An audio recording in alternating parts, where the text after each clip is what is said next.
देखिए, परेशानियां बहुत हुई, लेकिन सरकार से बड़ी भी एक ताकत है, वो है माननीय न्यायालय।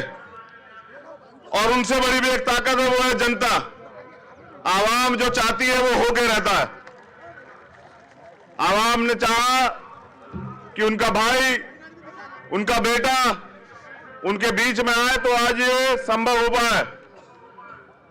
अब मैं अपनी बात रखना चाहता हूं और उम्मीद करता हूं कि आप बड़े ध्यान से सुनेंगे। ये तिरंगा हमारी जान है और हम किसी को इजाजत नहीं देते कि वो इस तिरंगे का अपमान करे। ये तिरंगा सब जगह फहरेगा। कोई ऐसी जगह नहीं बचेगी मुल्क में जहां तिरंगा ना फहरे। ये याद रखना चाहिए सब लोगों को। तथागत गौतम बुद्ध, छत्रपति शिवाजी महाराज, ज्योतिबा फूले, मां सावित्रीबाई फूले, साहू जी महाराज, संत गाडगे जी महाराज और बाबा साहब अंबेडकर, ये जो नाम मैंने लिए हैं, डॉक्टर फरीदी, एपीजे अब्दुल कलाम साहब, मौलाना अबुल कलाम आजाद साहब, ये वो लोग हैं। ये तस्वीर है भारत की जो हमेशा मानवता, प्रेम, समता, समानता, बंधुत्व, भाईचारे पे काम किया गया जिनके द्वारा। और इसी का परिणाम है कि आज भी इस मुल्क को दुनिया का सबसे बेहतरीन मुल्क माना जाता है। अब इस विरासत को आगे बढ़ाने की जिम्मेदारी इस मुल्क में रहने वाले हर व्यक्ति की है। हम तथागत बुद्ध के वंशज हैं। हम प्यार, भाईचारा और हमारा धर्म है मानवता। कुछ तो बात है कि हस्ती मिटती नहीं हमारी। कुछ तो बात है कि हस्ती मिटती नहीं हमारी। सदियों रहा है दुश्मन, दौड़े जहां हमारा। पहले भी कितनी बार तरह तरह के हमले हुए इस देश पर और कितने ताकतवर लोग आए, अंग्रेज, उनको लगा कि वो इस मुल्क को तोड़ देंगे, राज कर लेंगे। लेकिन जिस दिन इस मुल्क के मेरे प्यारे भाइयों ने, बहनों ने, बुजुर्गों ने इस मुल्क को बचाने के लिए आंदोलन का रास्ता अपनाया तो उनको भी जाना पड़ा। जो ये कहते थे कि हम इस मुल्क पे राज करेंगे। परेशानियां कुछ दिन की होती हैं, आज भी परेशानियां हैं, मगर सलाम करता हूं आप सब लोगों को जो आंदोलन कर रहे हैं सड़क पर और पूरी दुनिया को दिखा रहे हैं कि लोकतंत्र किसे कहते हैं। सलाम करता हूं तमाम बहनों को, उन भाइयों को जिन्होंने पिछले 2 महीने से सड़क का रास्ता इख्तियार किया है और बताया है कि आंदोलन किसे कहते हैं।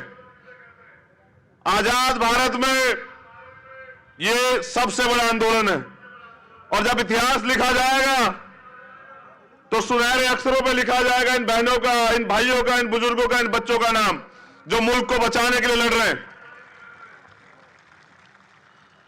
आज मनुस्मृति और संविधान के बीच संघर्ष है और संविधान हमेशा भारी है। और ये आप जानते हैं कि संविधान की ताकत की वजह से आज बाबा साहब का बेटा यहां बोल रहा, क्योंकि संविधान इस देश को जोड़ता है, समता, समानता, बंधुत्व, भाईचारे की बात करता है। और मनुस्मृति आदमी पे आदमी के शोषण को बढ़ावा देती है। तो इस देश में राज तो चलेगा, लेकिन चलेगा इसका।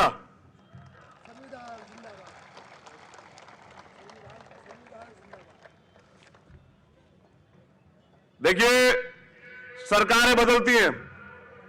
मैं एक पर्सनल बात शेयर कर रहा हूं सब लोगों से, मेरे परिवार के लोग यहां हैं। सरकारें बदलती हैं, सोच नहीं बदलती। हमारी वोट सबको चाहिए, बहुजनों की। हमारी आवाज नहीं बर्दाश्त करेंगे, हमारे मुद्दों पे बात नहीं करेंगे। जब मैं पिछली बार आया था, सरकार भाजपा की थी, मुझे 3 दिन बंद रखा गया होटल में। यहां तक बाबा साहब की भूमि भी नहीं जाने दिया गया। फिर मुझे कोर्ट का सहारा लेना पड़ा। इस बार उम्मीदें कम थी कि इस बार ऐसा नहीं होगा, लेकिन फिर वही बात। बाबा साहब के बच्चे, अमन चैन चाहने वाले बच्चे, आपके भाई इस मुल्क में सबके लिए खतरा हो गए, क्योंकि न्याय ईमानदारी की बात कर रहे हैं, हक की बात कर रहे हैं, अपने लोगों को जगा रहे हैं। और ये लोग नहीं चाहते कि लोग जागें। जाग जाओगे तो अपना हक मांगोगे, और ये लोग आपको आपका हक देंगे नहीं।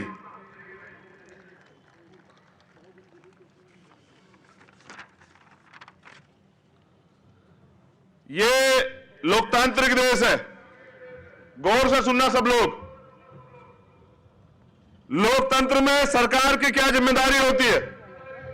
सरकार की जिम्मेदारी होती है कि वो उस मुल्क में रहने वाले, उस राज्य में रहने वाले प्रत्येक व्यक्ति को, वो किसी जाति धर्म का हो, सबसे पहले रोटी, कपड़ा, छत, उसका स्वास्थ्य, उसकी शिक्षा, उसका रोजगार,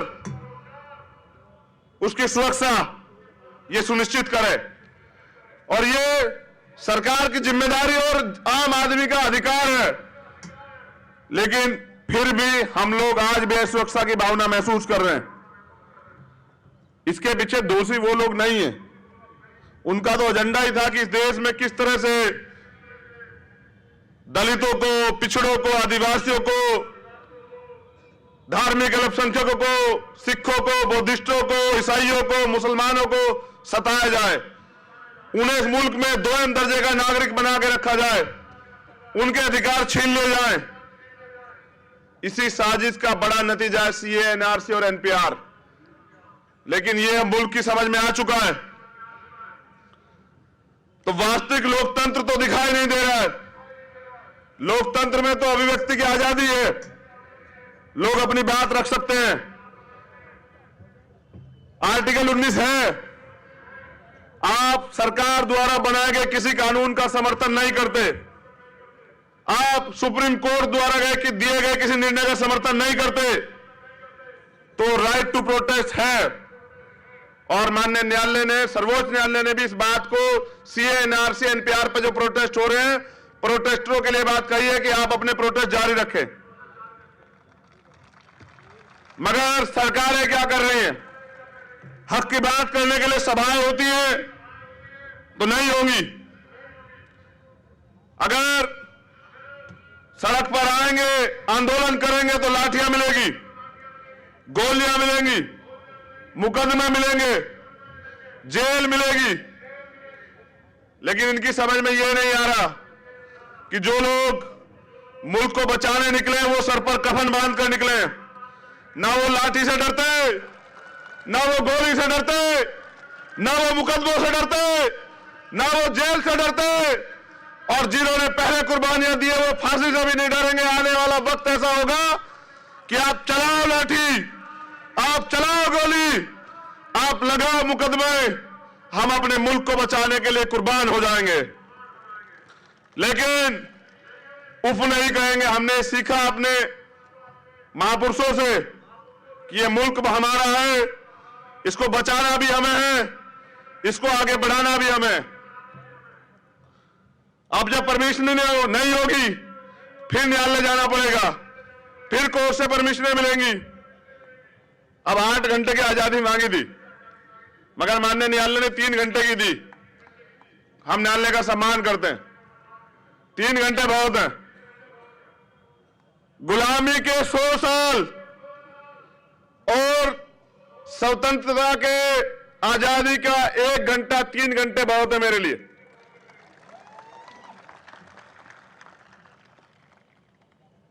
हम अपनी बात को कहेंगे, पूरी जिम्मेदारी से कहेंगे। ये आज वक्त की जरूरत है। हम गैर जिम्मेदार लोग नहीं है मुल्क में। मैं उत्तर प्रदेश के सीएम आदित्य योगी नाथ की तरह गोली और बोली के बयान नहीं दूंगा। जैसे वो कहते हैं कि जो बोली से नहीं मानेगा गोली से मानेगा, मैं ये कह रहा हूं चलाओ गोली। कल बंद है हमारा भारत बंद किया हमने आरक्षण और सीए एनपीआरसी एनआरसी और एनपीआर को लेके। आप चलाओ गोली, मारो हमारे निर्दोष लोगों को। मगर याद रखना, भाजपा के लोगों, सरकार बदलेगी। जिस दिन सरकार बदली, एक एक जुर्म का हिसाब लिया जाएगा। ये जो क्राइम तुम कर रहे हो, लोकतंत्र में भारत का संविधान ये कहता है कि सबको बराबरी के अधिकार है। क्राइम करने वाला चाहे आम आदमी हो, चाहे प्रशासन का व्यक्ति हो, चाहे शासन का व्यक्ति हो, चाहे कोई मंत्री हो, चाहे गृह मंत्री हो, मुख्यमंत्री हो, चाहे वजीर आजम हो, जो क्राइम करेगा सजा जरूर मिलेगी। आज हो सकता है बच जाओ, कल बहुजनों का राज आएगा तो नहीं बचोगे। वादा कर रहा हूं मैं अपने आवाम से, क्योंकि असली मालिक जनता है और जनता है सड़कों पर है। हम रोजगार मांगने आए थे, हम भ्रष्टाचार खत्म करना चाहते थे, हम जीडीपी में बात कर रहे थे,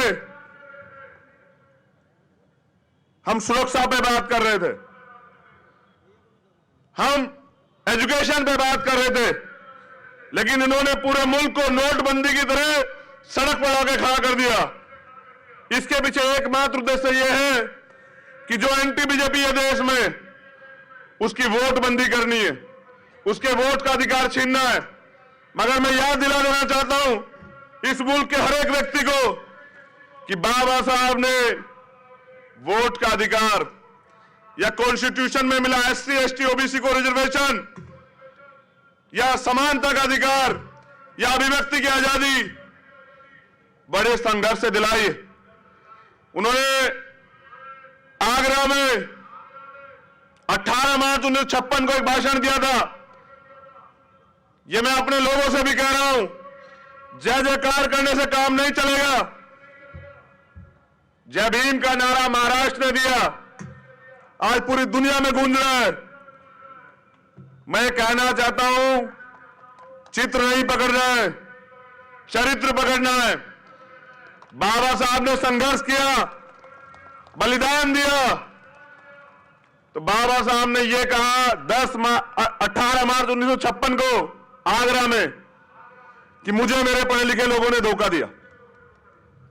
दुखी मन से, तड़पते हुए, और यह भी कहा कि मैं बड़ी मुश्किल से इस कारवां को यहां तक लेकर आया हूं। अगर आप इसे आगे नहीं बढ़ा सकते तो इसको पीछे मत जाने देना। आज कारवां लुट रहा है, आज समय है, आओ सड़क पर। क्योंकि मान्यवर साहब काशीराम ये कहते थे कि जब आप संसद में बहुमत में ना हो तो सड़क पे बहुमत में रहना, जिससे कोई भी सरकार तानाशाह ना हो। जैसे आज की सरकार हो गई है, जो मन आता है कानून बना देते हैं, जनता की परवाह नहीं करते। मुझे कहा गया है, जब मैं दिल्ली की जमा मस्जिद से इस कानून के खिलाफ आंदोलन करने आया, तो जब मुझे बेल मिली तो मुझे कहा गया माननीय न्यायपालिका द्वारा कि चंद्रशेखर, आप देश के वजीर आजम का सम्मान करें। करूंगा सम्मान, क्योंकि बाबा साहब के बनाए संविधान की संवैधानिक कुर्सी पर बैठे हैं वो। लेकिन मैंने भी ये कहा, देश के वजीर आजम को भी कहिए कि वो देश की जनता का सम्मान करें, वो देश के संविधान का सम्मान करें। अगर वो ऐसा नहीं करते तो मुझसे सम्मान की उम्मीद न रखें। ये जनता है, ये नहीं चाहती ऐसे कानून सीए, एनपीआर, एनआरसी जैसे। ये जनता है, ये मुख्य विकास की मुख्य धारा में आके अपने देश को आगे बढ़ाना चाहती है, मगर आपके एजेंडे हम समझ रहे हैं और ये भी समझ रहे हैं ये मुल्क किसी के बाप का नहीं है, ये सब लोगों का मुल्क है। और मुझे सभा करने से यहां कोई नहीं रोकेगा। मैं कहूंगा अपनी बात और देश के हर कोने में जाकर कहूंगा। ये जिम्मेदारी आज जो भरोसा मेरे लोग मुझ पे करते हैं उसको आगे बढ़ाने की जिम्मेदारी मेरी है।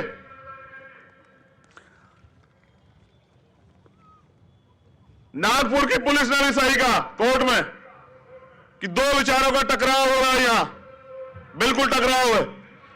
हम संविधान को मानते हैं और ये मनुस्मृति को मानते हैं। ये देश तो संविधान से चल रहा है, तो दूसरी विचारधारा यहां नहीं चलेगी।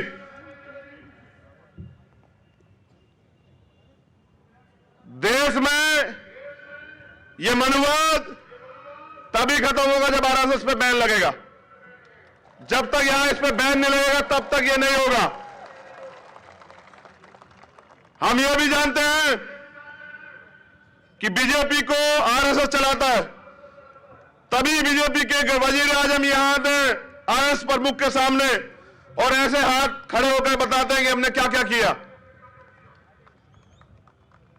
बात संविधान की करते हैं और एजेंडे मनुस्मृति के थोपते हैं। मैं सुझाव देता हूं संघ प्रमुख को, ये झूठ का चोला उतारिए, आइए मैदान में, लोकतंत्र है, आप आइए सीधे चुनाव में अपने एजेंडे लेके, फिर जनता आपको बताएगी कि यहां मनुस्मृति चलेगी या संविधान चलेगा।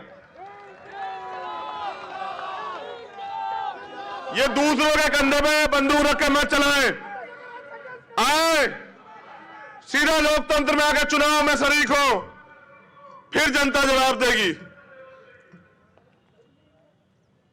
इन्हीं का एजेंडा ये एनआरसी, एनपीआर और सीए। मेरी मदद करोगे नहीं करोगे? राज्य सरकार को अथॉरिटी है, गौर से सुनना मीडिया के लोग भी आए। एनपीआर चाहे तो राज्य सरकार रोक सकती है, तो मैं यहां की सरकार से भी निवेदन करूंगा, अगर वास्तविकता में आप आवाम के हितैषी हैं तो इस प्रदेश में एनपीआर को रोके। अगर आप ऐसा नहीं करते हैं तो हमारी समझ में आ जाता है कि आप भी हमारे विरोधी हैं, फिर आपके खिलाफ भी जन आंदोलन होंगे, फिर आपके खिलाफ भी राइट टू प्रोटेस्ट का प्रयोग होगा। आरएसएस बैकडोर से रिजर्वेशन को खत्म करवा रही है। बार बार संघ प्रमुख बयान देते हैं समीक्षा होनी चाहिए, हिस्सेदारी पूरी तो होने दो। अभी से डर गए? अभी तो हमारे लोग अच्छी कुर्सी में बैठे भी नहीं है, अभी तो हमारा प्राइम मिनिस्टर भी बनेगा, अभी तो बहुत सारे स्टेट में, सभी स्टेटों में हमारी सरकार भी आएगी। हम देंगे आरक्षण तुम्हें, जो अलग मत के लोग हैं उनको हम देंगे आरक्षण। हम लेने वाले नहीं देने वाले बनेंगे, अभी हमारा समय आने दो। तो ये जो साजिश की जा रही है, आपने कुछ दिन पहले कहा मोहन भागवत जी कि बहस होनी चाहिए, समीक्षा होनी चाहिए। मैं आपको चुनौती देता हूं, मैं आपको चैलेंज करता हूं, आप कीजिए बहस, मैं यहां हूं। आप रिजर्वेशन के आंकड़े लाइए, आप 4000 साल से हमें सताए गए आंकड़े लाइए, जहां महिलाओं को पैर की जूती समझा जाता था, जहां हमें पानी पीने की इजाजत नहीं थी, जहां हमें पढ़ने की इजाजत नहीं थी। ये तो शुक्र मानिए, एहसान है राष्ट्रपिता ज्योतिबा फूले का, मां सावित्रीबाई फूले का, मां फातिमा शेख का, कि उन्होंने पहले स्कूल खिलवाए, अपनी जमीनें देके और हमें पढ़ने का अधिकार मिला।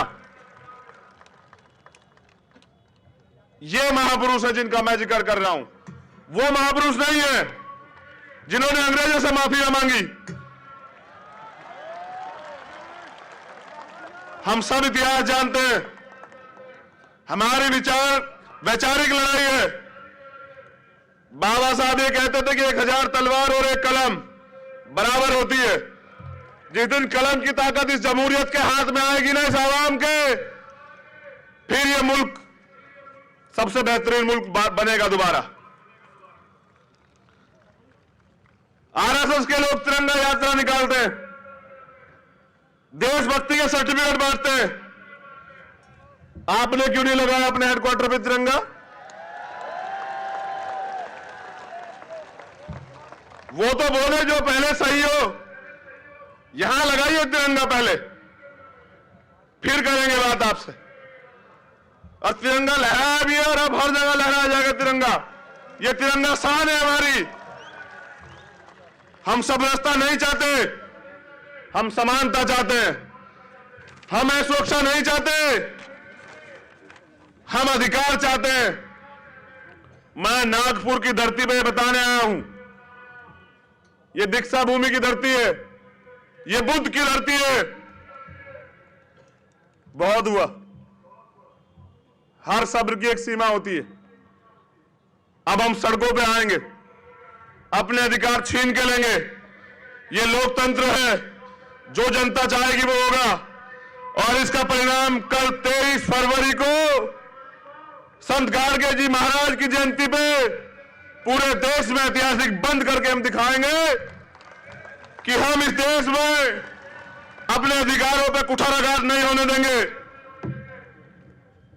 हम इस देश में सीए, एनपीआर, एनआरसी जैसे कानून नहीं लागू होने देंगे। हम इस मुल्क में अपने लोगों को किसी को सताने नहीं देंगे। एक भी व्यक्ति डिटेंशन सेंटर नहीं जाएगा, नहीं जाएगा, नहीं जाएगा।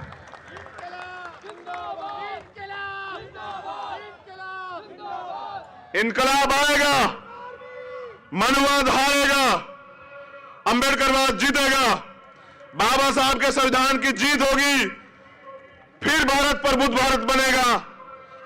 आने वाला समय बहुजनों का है।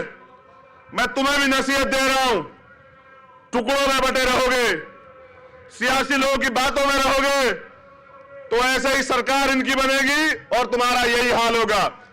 तुम्हें क्या लगता है शोषक तुम्हें न्याय देगा? जिनका एजेंडा ही तुम्हें सताने का, उनसे उम्मीद कर रहे हो वो तुम्हारी बात करेगा।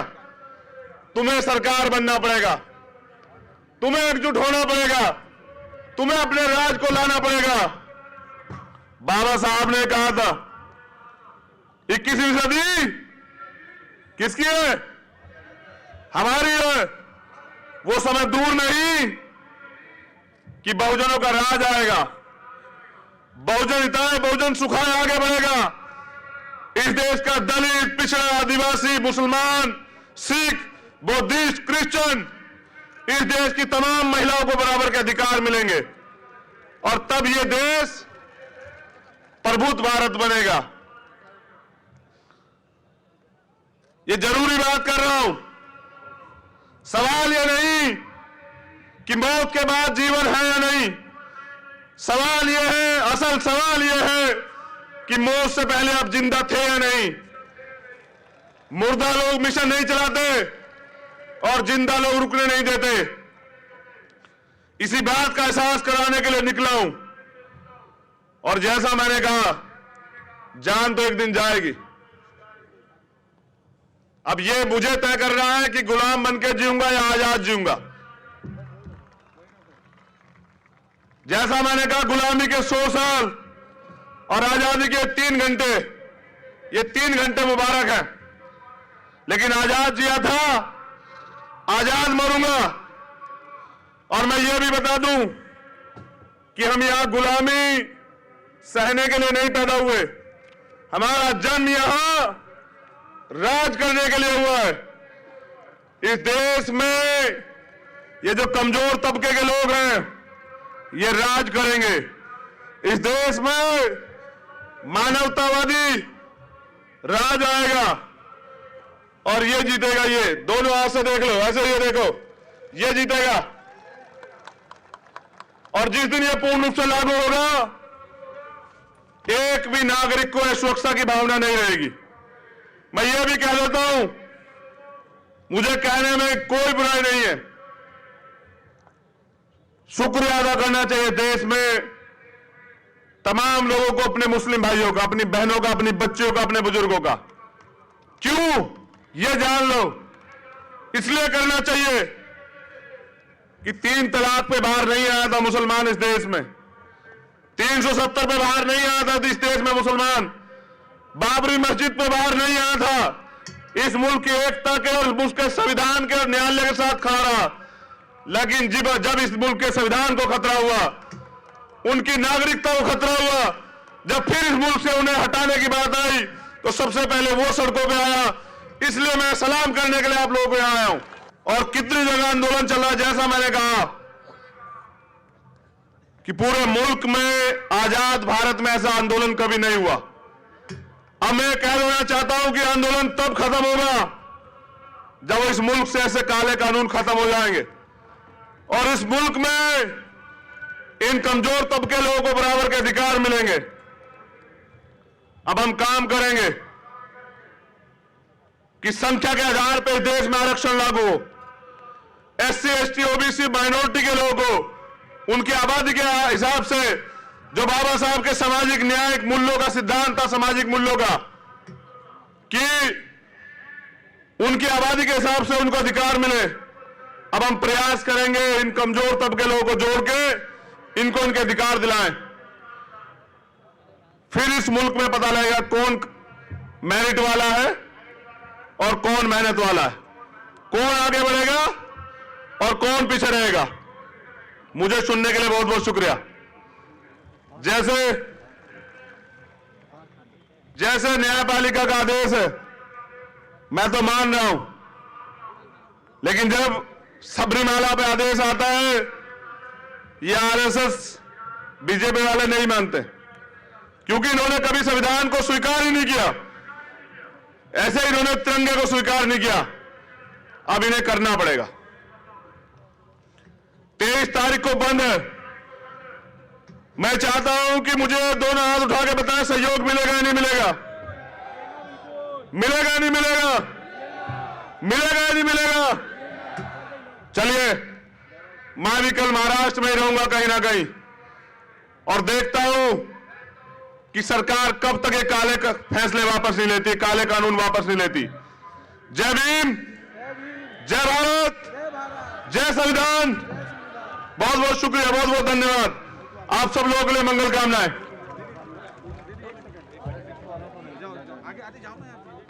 अच्छा सुनिए, एक बार इतनी जोर से नारा लगाओ कि दिल्ली तक आवाज जाए। कुछ लोग यहां जय भीम सुनना नहीं चाहते, उनके एजेंडे में नहीं है। सुना दे उनको जय भीम, सुना दे क्या? जय भीम। कार्यालय तक आवाज जानी चाहिए। जय भीम, जय भारत, जय भीम, जय भारत। आवाज दो,